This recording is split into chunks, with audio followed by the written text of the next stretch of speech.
خانم از عالم پرسید: خواب بچه هایم خیلی سنگین است. به خاطر همین نمی توانم برای نماز صبح بیدارشان کنم. حالا باید چی کار کرد؟ شیخ گفت: اگر حجره بچه هایت آتش بگیرد و جانشان در خطر باشد چی کار میکنی؟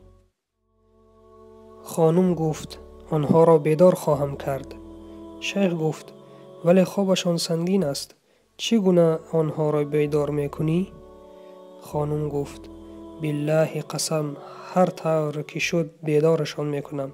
حتی اگر شد آنها را کشان کشان از حجره خارج خواهم کرد. شیخ گفت: همین طور که برای نجاتشان از آتش دنیا این کار را میکنی، پس به خاطر نجاتشان از آتش جهنم نیز چنین کن.